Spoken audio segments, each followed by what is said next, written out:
Hello everyone, I'm Jen and I make useful English Lit study videos on Shakespeare, poetry, fiction, literary ideas and more to help you become a literary expert. So if that sounds like what you need, make sure you hit the subscribe button below.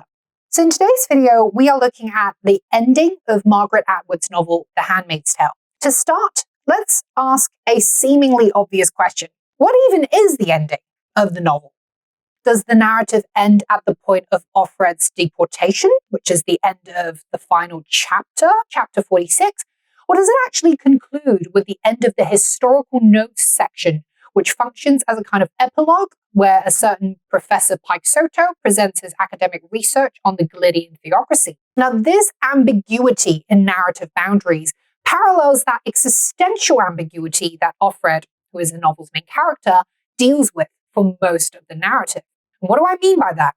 Think about the fact that she first enters, then lives in, and eventually leaves Gilead, which straddles the boundaries between the old, normal world of her past with Luke and her daughter, the new, present world in which she's a Gileadean handmaid, and the unknown world of the future as she is eventually taken away by the state's secret agent, the Eyes of God. But along this hermeneutic blurriness, and hermeneutics being the interpretation of a text, what Atwood examines with her play on the narrative structure is the psychology of the common reader like ourselves.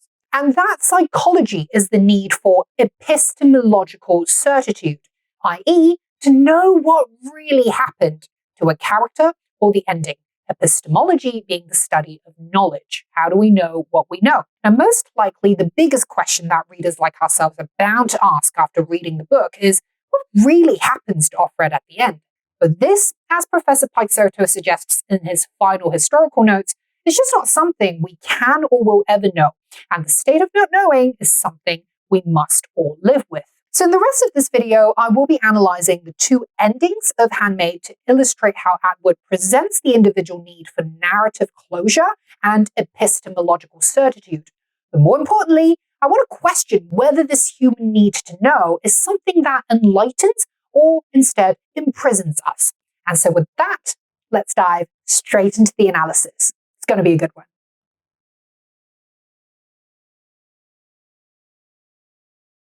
Now, in the final moments before Offred is taken away from the commander and Serena's house by the Eyes, she experiences a complex hodgepodge of emotions as she veers from apathy and disdain for the systemic injustice of the state to anguish and despair over the ghastly punishment that awaits her in retaliation for her rebellious liaison with Nick, the commander's chauffeur.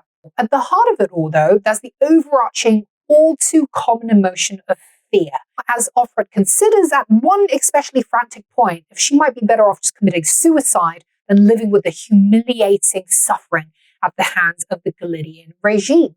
There's something deeply biblical about Offred's reflection before her arrest, as she ruminates in a manner reminiscent of Jesus Christ before his arrest and crucifixion by the Romans. And this parallel comes through especially in the following.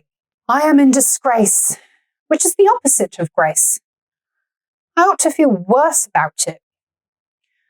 But I feel serene, at peace, pervaded with indifference. Don't let the bastards grind you down. I repeat this to myself, but it conveys nothing. You might as well say, don't let there be air, or don't be. Suppose you could say that. There's nobody in the garden. I wonder if it will rain. Outside, the light is fading. It's reddish already. Soon it will be dark. Right now, it's darker. That didn't take long. Now, in the three synoptic Gospels of the New Testament, Jesus is depicted in sorrowful prayer at the Garden of Gethsemane as he awaits his arrest, trial, and ultimately his crucifixion. Offred's situation here bears stark parallels to these early moments of Christ's passion. Both Offred and Jesus are viewed as these disgraced outcasts in the context of their respective societies, and the two are shown to be reflecting in quiet darkness and contemplation while they wait for their arrest and punishment from supposed higher powers that be. Yet, despite their fear about what might happen to them, both Offred and Jesus feel a stoic equanimity about their impending suffering, equanimity being a kind of calmness. It's curious, though, that Offred should allude to nobody being in the garden of the commander's household. Because if we were to see her situation as the Gileadean version of Jesus' agony in the garden episode, then she's implying that despite the surface parallels of her situation with that of Jesus, her impending arrest and suffering won't be of the redemptive sort that characterizes Jesus' experience. Unlike Jesus, she isn't the one praying in the garden. Christ-like resurrection post-arrest probably won't happen for her. Now, at this point, I want to draw our attention to René Girard, who is the French sociologist theologian most famous for the concept of the scapegoating mechanism, which I actually analyze extensively in relation to this book, Handmaid, in this video, which you can check out if you haven't already. So Girard points out in his book, Mimetic Desire, that among the many scapegoats in history, Jesus Christ stands out because he's the only one who returns to the community from which he was scapegoated. And not only that, he also returns in full glory, imbued with tremendous power as the great ultimate redeemer of mankind. In Christian scripture, the grand narrative for what grants the scapegoat ultimate relief is, of course, absolute faith. But the ability of one holding on to faith despite deep suffering is something that Offred is skeptical about, echoing Jesus' comment that, while the spirit is willing, the flesh is weak, when he observes that none of his slumbering apostles is willing to stick with him through his persecution. So having considered the many options of suicide, sabotage, and even succumbing to the commander, Offred concedes that perhaps the best path is to do nothing, to just be, and to accept that whatever will be, will be.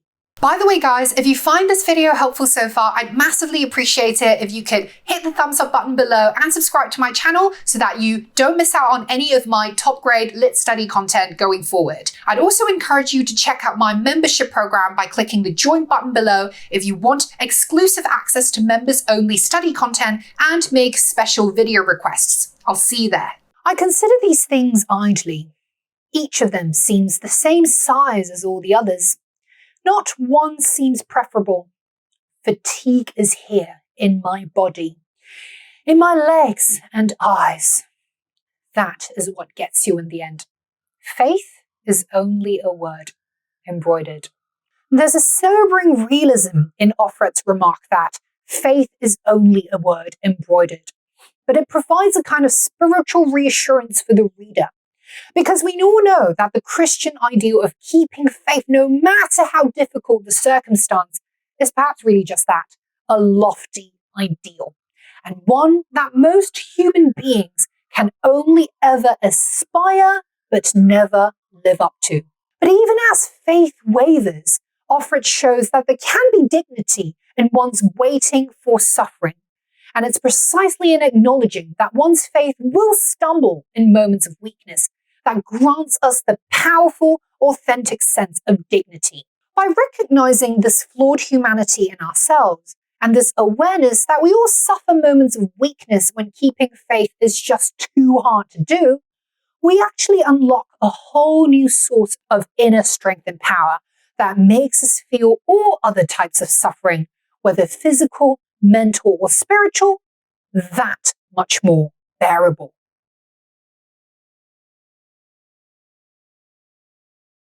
Now, probably the biggest question that we'd ask about Offred's deportation is whether the eyes who arrest her are really the state secret police, or if they are, as Nick whispers in her ear, undercover Mayday resistance people coming to rescue her. Is she taken away from the commander's home for punishment or liberation from the state? Or to use cruder terms, maybe, does Atwood give us a happy or a sad ending? Now, putting aside the obvious fact that the novel doesn't actually end with the conclusion of Offred's narrative, as we know, it's worth close reading the last few lines of chapter 46 for insights into the psyche of an individual at the point of tremendous uncertainty. The van waits in the driveway. Its double doors stand open. The two of them, one on either side now, take me by the elbows to help me in. Whether this is my end or a new beginning, I have no way of knowing. I have given myself over into the hands of strangers. because it can't be helped. And so I step up into the darkness within, or else the light. And that concludes Offred's narrative before we move on to the historical notes. So one would expect more fear, desperation, or at least emotionality from someone in Offred's situation. But what we get instead is this sort of stoic resignation with even a hint of ironic optimism.